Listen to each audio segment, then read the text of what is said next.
Hello అండి, welcome back to my channel. ఇవాళ వీడియోలో ఇంకైతే ప్రయాణం అయితే స్టార్ట్ అయిపోయింది. చివరికి మాకు 7 కల్లా ట్రైన్ అని చెప్పాను కదా, తణుకు నుంచి వెళ్ళాలి. తణుకు మా ఊరు నుంచి తణుకు 8 కిలోమీటర్స్ ఉంటుంది. 7 కాబట్టి 6 కల్లా బయలుదేరదామని చెప్పి అనుకున్నాము. ఇంకా అదిగో అన్నీ రెడీ అన్నీ చేసుకునేసరికి 6:30 పైన అయిపోయిందనమాట. ఇంకా టెన్షన్గా బయలుదేరుతున్నాము. స్వామివారికి దండం పెట్టుకుని ఎటువంటి అడ్డంకులు లేకుండా ప్రయాణం అంతా సుఖంగా ఆనందంగా జరిగేలా చూడు స్వామి, నీ దివ్య దర్శనం చేసుకునే మహాభాగ్యాన్ని మాకు ప్రసాదించు అని చెప్పి ఇంక ఇంట్లో దండం పెట్టుకుని అయితే లగేజీ అంతా ప్యాక్ చేస్తాను. ఇంకా ముడుపును కూడా బ్యాగ్లో పెట్టేసుకుంటున్నాను అనమాట. ఇంకా మా ఇంటికాడ నుంచి తణుకు ఇంకా వెహికల్ మీద అయితే వెళ్ళిపోతామండి, బైక్ మీద వెళ్ళిపోతున్నాము. ఎందుకంటే ఆటోకి బుక్ చేసుకుందాం అనుకున్నాము, కానీ ముగ్గురికి ఆటో ఎందుకులే అని చెప్పి మళ్ళీ వచ్చేటప్పుడు ఏ టైం అవుతుందో ఏంటో, మళ్ళీ ఆ టైంలో రావడం ఇబ్బంది అవుతుంది. బైక్ అయితే కనుక ఇంకా రిటర్న్ వచ్చేటప్పుడు ఈజీగా ఉంటుందని చెప్పి ఇంకా బైక్ మీద అయితే వెళ్ళిపోయాము. ఇంకా బైక్ పార్కింగ్ చేసేసి ఇంకా స్టేషన్కి అయితే లోన్కి వెళ్ళాలన్నమాట. ట్రైన్ వచ్చేసి టైం అయిపోయిందని చెప్పి టెన్షన్ కింద ఉంది. అనుకున్న దాని మీద కొంచెం లేట్ అయ్యింది అక్కడ నుంచి ఇక్కడికి రావడం అనేది. ఇంకా స్టేషన్కి అయితే వెళ్తాం అనమాట. ఇదేమో తణుకు స్టేషన్, రైల్వే స్టేషన్. ఇంకా వెళ్ళి ఇంకా ఆల్రెడీ తత్కలో టికెట్స్ బుక్ అయిపోయినాయి కాబట్టి ఇంక టెన్షన్ ఏమీ లేదు. బట్ ఒకసారి కనుక్కుంటే మంచిది వివరంగా అని చెప్పి కౌంటర్లో అయితే కనుక్కుంటున్నారు. ట్రైన్ ఎప్పుడు ఏంటి ఎన్నింటికి వస్తుంది అని చెప్పారు. ఇప్పుడు జస్ట్ వచ్చేస్తుందండి అని చెప్పి చెప్పారనమాట. ఇంకా మన ప్లాట్ఫామ్కి అయితే వెళ్ళాలి. మనది S5 అనుకుంటా. S5 దగ్గరికి అయితే వచ్చేసాము. ఇక్కడికి అయితే ఇంకా స్టేషన్ S5 దగ్గర అయితే ఇంకా సెటిల్ అయిపోయాం అనమాట. ట్రైన్ వచ్చాక ఇంకెక్కడానికి చూస్తున్నాము. ఇంకా ఫుడ్ విషయం వచ్చేసరికి ఫుడ్ ఏమీ తింటాక చేయలేదండి. ఎందుకంటే మన ట్రైన్ నెంబర్ అనమాట, అది 17210 ట్రైన్ నెంబర్. అది మనకి ట్రైన్ వచ్చేసరికి బెంగళూరు వెళ్తుంది అంటండి. తణుకు మనకి తిరుపతి వెళ్ళే వాళ్ళందరూ ఆల్మోస్ట్ ఎక్కువ మంది ఈ ట్రైన్కే వెళ్తూ ఉంటారంట. ఇంకా మేమైతే ఇంక ఈ ట్రైన్కే అని చెప్పి అనుకున్నాం కదా. ఇదైతే బెంగళూరు ట్రైన్ అనమాట. ఇంకా ట్రైన్ అయితే ఆల్మోస్ట్ వచ్చేసింది. మేమందరం కూడా ఎక్కేసాము ట్రైన్ అయితేను. మనకి ఇంకా ఫుడ్ విషయం వచ్చేసరికి ట్రైన్లో తింటాక ఏదైనా ఫుడ్ పట్టుకెళ్లాల్సింది. మేమేమనుకున్నామంటే తొణుకే కదా, వెళ్తూ రెస్టారెంట్లో ఏ వెజిటేబుల్ ఫ్రైడ్ రైస్ బిర్యానీయో తీసుకుందాం అనుకున్నాము.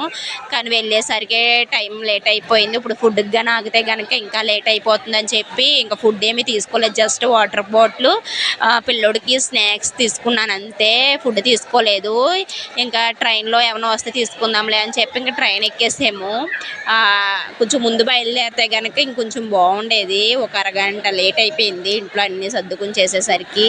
S5 అనమాట. అయితే తత్కాల్లో బుక్ చేసినా బాగానే కన్ఫర్మ్ అయిపోయినాయి అండి టికెట్స్. ఒక్కొక్కసారి కన్ఫర్మ్ అవ్వవు, కానీ బాగానే కన్ఫర్మ్ అయిపోయినాయి. ట్రైన్ ప్రస్తుతానికి ఎక్కగానే మట్టికి ఖాళీగానే అనిపించింది.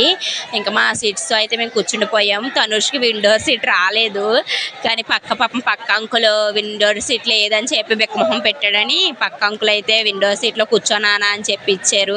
ఇంకా ట్రైన్ అయితే స్టార్ట్ అయిపోయింది. మరి ఇంకా మనకి తిరుపతి వెళ్ళే టయానికి అయితే 5:30 అవుతుంది అని చెప్పి అంటున్నారు. మరి ఏ టైం అవుతుందని తెలియదు. ఇంకా ట్రైన్ ఎక్కడ 5 మినిట్స్కే ఇంకా తింటాం స్టార్ట్ చేసాడు స్నాక్స్. ఎక్కిన ఒక 5 నిమిషాలు కూర్చున్నాడు అనుకుంటా అంతే. ఇంకా స్నాక్స్ ఒకటి తర్వాత ఒకటి తింటాం మొదలు పెట్టాడు. ఆడనే కాదులేండి, ఏంటో ఇంట్లో కూర్చున్నప్పుడు ఏమో అంతగా ఏం తినిపించదు అవ్వదు, కానీ ఎక్కడికైనా బయటకు వెళ్తే మటుకి ఏదో ఒకటి తినాలనిపిస్తూ ఉంటుంది పెద్దోళ్ళకే. ఇంకా ఫుడ్ వచ్చేసరికి చెప్పాను కదా, బుక్ చేసుకోలేదు, అలాగే ఇంట్లోనే వండలేదు. ఇంకా ట్రైన్లో వచ్చిన ఫుడ్డే ఆర్డర్ చేసాము. చూడండి, అసలు వెజిటేబుల్ ఫ్రైడ్ రైస్ అంటే ఇది వెజిటేబుల్ ఫ్రైడ్ రైస్ కూడా కాదు, వెజిటేబుల్స్ బిర్యానీ అని చెప్పి అన్నాడు. అసలు ఏం లేదు అందులో, బిర్యానీ ఆకు తప్ప ఇంకేమీ లేదు. కాంబినేషన్కి ఏమి ఇచ్చాడు అనుకుంటారు అనుకుంటా, టమాటో పిక్లు ఇచ్చాడనమాట. ఇంకా చేసేది ఏముంది, ఇంకా దాన్నే తనుష్కి తినిపించేసాను అనమాట. ఇంకా నేను ఈయన అయితే అందులోనే కొంచెం తినేసి ఊరుకున్నాము. అసలు బాగాలేదు ఫుడ్. అందుకే ఫేస్ ఎక్స్ప్రెషన్ చూడండి ఎలా పెట్టాడు, అసలు ఫుడ్ బాగాలేదన్నమాట. ఇంకా ఎలాగైతే ఫుడ్ తినిపించేసాము. ఇంకా తినేసి ఇంకా నేను బెత్తలెక్కేసి పడుకుందాము, మళ్ళీ మార్నింగ్ లెగాలి కదా. ఇంకా ట్రైన్లోనే బ్రష్ చేసేద్దాము, ఎందుకంటే మళ్ళీ కాళ్ళు నడకన వెళ్దాం అనుకుంటున్నాం కదండి, ఇంకా బ్రష్ చేయడం గట్రా కుదరదు కాబట్టి ఇంకా ట్రైన్లోనే ఫ్రెష్ అయిపోదాం బ్రష్ చేసుకుని అని చెప్పి ఇంకా పెందలకాడ అయితే పడుకుండిపోతున్నాం అనమాట. బెత్తలు అయితే మిడిల్ అండ్ అప్ వచ్చినాయి, ఏజ్ బట్టి ఇస్తాడు కాబట్టి ఇంక ఎలాగైతే ఎక్కేసి పడుకున్నాము. ఫైనల్లీ తిరుపతి అయితే వచ్చేసిందండి.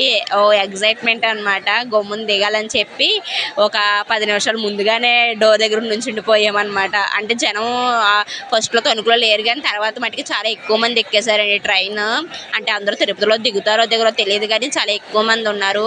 ఒకవేళ తిరుపతిలో దిగే టైం అయితే కనుక కుదరదు కదా, మళ్ళీ ఒకళ్ళ వెనకాల ఒకళ్ళు దిగడంలో లేట్ అయిపోతుందని చెప్పి ముందుగానే ఇంక మేము ఒక 10 మినిట్స్ ముందుగానే డోర్ దగ్గరికి వచ్చి నుంచున్నాము.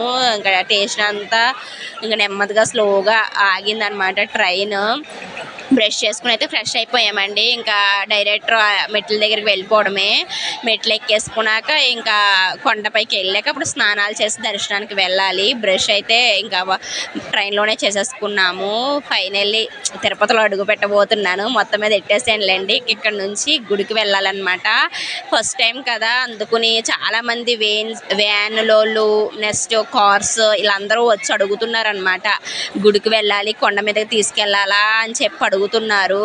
కానీ లేదు చూద్దాం ఉండు అని చెప్పినా కనుక్కుంటాకి వెళ్తున్నారనమాట. దానికి సంబంధించి మనకి టెంపుల్కి సంబంధించి ఉంటుందంట, అక్కడికి వెళ్ళి కనుక్కుంటే వాళ్ళు చెప్తారంట ఏ టైం వరకు దర్శనం అవుతుంది ఏంటన్న విషయాలు. మిగిలిందంతా నెక్స్ట్ వీడియోలో చెప్తానండి. తిరుపతిలో దర్శనం ఎలా జరిగింది ఏంటి అన్న విషయాలు. ఓకే మరి బాయ్ బాయ్.